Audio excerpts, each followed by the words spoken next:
Hi everyone, in this video we will discuss about cerebrum. Cerebrum forebrain का ही largest part होता है, ये हमने पहले ही डिस्कस किया था। अब देखते हैं cerebrum में कितने पार्ट्स होते हैं, कितने कितने एरियाज है इसमें, ये भी हमने पहले देख लिया था प्रीवियस वीडियो में। तो एक है अपने पास फ्रंटल लोब, फिर नेक्स्ट एरिया में है ये पेराइटल लोब, नेक्स्ट एरिया में है ऑक्सीपिटल लोब, फिर यहाँ पर है अपने पास टेम्पोरल लोब। तो ये सारा है सेरिब्रम, हेमीस्फेयर के आकार का है। और फिर सेरिब्रम के साथ ही क्या है अपने पास, ये सेरिबैलम जो कि हिंड ब्रेन का पार्ट है वो कनेक्ट है।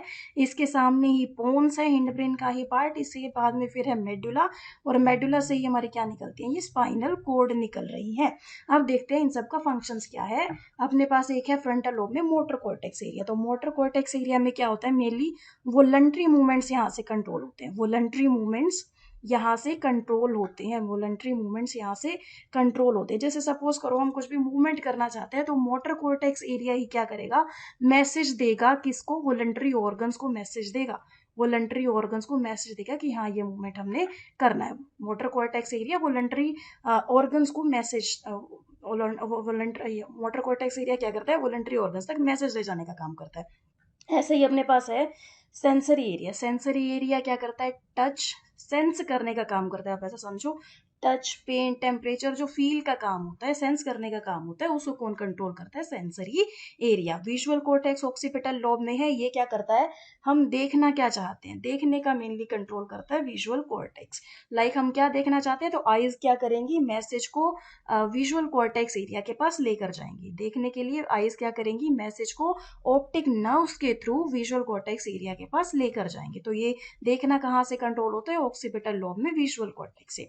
ऐसे ही सुनना कहाँ से कंट्रोल होता है, सुनना कहाँ से कंट्रोल होता है, सॉरी यहाँ पे आएगा टेम्पोरल लॉब, और एक आएगा अपने पास ऑडिटरी कॉर्टेक्स, ये आएगा ऑडिटरी कॉर्टेक्स, यहाँ आएगा ऑडिटरी कॉर्टेक्स।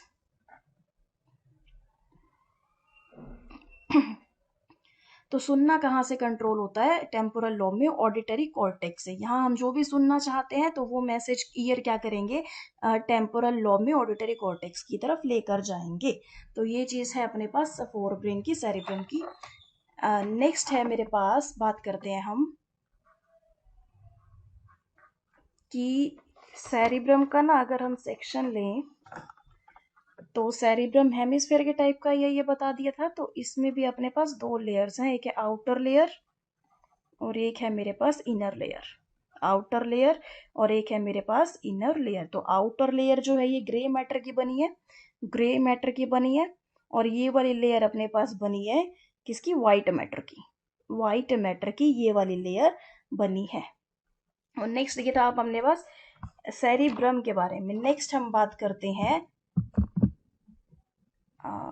मिड ब्रेन को लेके। सॉरी, मिड ब्रेन से पहले एक और चीज देखते हैं, लिम्बिक सिस्टम।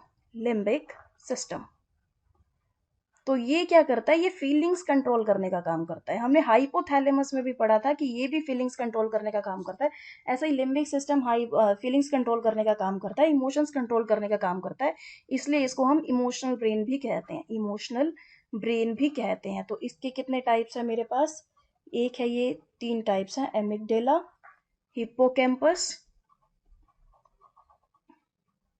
और एक है मेरे पास न्यूक्लियाई एकम्पस। तो देखो ये क्या करता है, आमंड शेप का होता है। ये क्या करता है, मेनली फियर को, डर को कन्वर्ट करता है एग्रेशन में, डर को कन्वर्ट करता है एग्रेशन में। ये कैसे, सपोज करो अपने पास कोई भी व्यक्ति है, ये भाग रहा है, भाग रहा है, डर के मारे भाग रहा है, किसी भी ऐसी चीज से डर के मारे भाग रहा है। भागते भागते क्या हुआ कि आगे कुछ भी आ गया या रास्ता खत्म हो गया। तो पहले तो डर रहा था ही, अब रास्ता खत्म हो गया तो इसको बैक जाना पड़ेगा। अब बैक जा रहा तो सामना तो इसी का ही करना पड़ेगा ना। तो यहाँ क्या हुआ, पहले डर रहा था, फिर जब बैक आया तो तब ये एग्रेशन में कन्वर्ट हो, मतलब अब इसको इसका सामना करना पड़ेगा। तो यहाँ पर क्या हुआ कि फियर टर्न हुआ एग्रेशन में। ऐसी स्थिति को कंट्रोल करता है ये एमिगडाला। तो नेक्स्ट है अपने पास हिप्पोकैम्पस, क्या करता है, it control short term memory, short term memory into long term memory. It control short term memory into long term memory. जैसे अपने को पता है, एक ये याददाश्त से रिलेटेड है। जैसे एक एमनीशिया नाम की डिजीज होती है। एमनीशिया में क्या होता है कि अपनी याददाश्त खत्म होने लगती है, चली जाती है। तो ऐसे में क्यों होता है ऐसा? हिप्पोकैम्पस डैमेज होने की वजह से होता है। हिप्पोकैम्पस ऐसे में डैमेज होने की वजह से ही होता है, और इसी के डैमेज होने को ही हमने डिजीज बोल दिया है एमनीशिया। ये पार्ट जो है ये रिवॉर्ड से संबंधित है, रिवॉर्ड पाथवे। रिवार्ड जैसे कि सपोज अपने को किसी भी तरह की एक्साइटमेंट हो गई है, खुशी मिल गई है, तो कैसे कैसे भी हमने कोई भी एग्जाम क्लियर कर लिया है, या फिर अच्छे नंबर आ गए हैं, पेरेंट्स ने हमें कोई मनचाही चीज दिला दी है, तो वो जो कंट्रोल करता है, वो एक्साइटमेंट कंट्रोल करने का काम न्यूक्लियस ये काम मिस करता है। नेक्स्ट बात करते हैं अब मिड ब्रेन को लेके। मिड ब्रेन, मिड ब्रेन में भी हमने दो टाइप्स देखे थे। एक है अपने पास corpora quadrigemina, corpora quadrigemina. Quad, quad मतलब चार से है, तो यहाँ चार न्यूक्लियाई है अपने पास।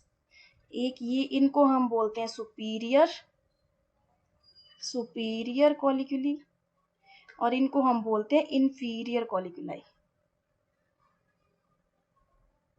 ये क्या काम करते हैं? सुपीरियर वाले काम क्या करते हैं? ये विजुअल रिफ्लेक्स का काम करते हैं, विजुअल रिफ्लेक्स। और ये करते हैं ऑडिटरी रिफ्लेक्स का काम, ऑडिटरी रिफ्लेक्स का काम करते हैं। विजुअल रिफ्लेक्स का क्या मतलब है कि हमने क्या किया, कहीं से भी आवाज आ रही है, कहीं से भी, सॉरी आवाज नहीं, यहाँ विजुअल मतलब देखना है ना, तो हम किसी भी चीज को देखने के लिए अपना हेड टर्न कर लिए, movement of head to see something, to see something. किसी भी चीज को देखने के लिए हमने अपना हेड टर्न किया, तो ये कहाँ से, यही चीज होती है विजुअल कॉर्टेक्स, कहाँ से कंट्रोल होती है? सुपीरियर कॉर्टिकल से। तो अब ऑडिटरी रिफ्लेक्स का क्या मतलब है कि भाई movement of head to listen something, to listen something, मतलब सुनने के लिए अगर हमने अपना हेड टर्न किया है, तो यही चीज है ऑडिटरी रिफ्लेक्स, कहाँ से कंट्रोल हो रही है? मिड ब्रेन के इंफीरियर कॉलिक्यूलाई से। नेक्स्ट इसका सेकंड पार्ट है अपने पास सेरिब्रल पेड्यूंसल्स, सेरिब्रल पेड्यूंसल्स। अब ये क्या करता है? ये मेनली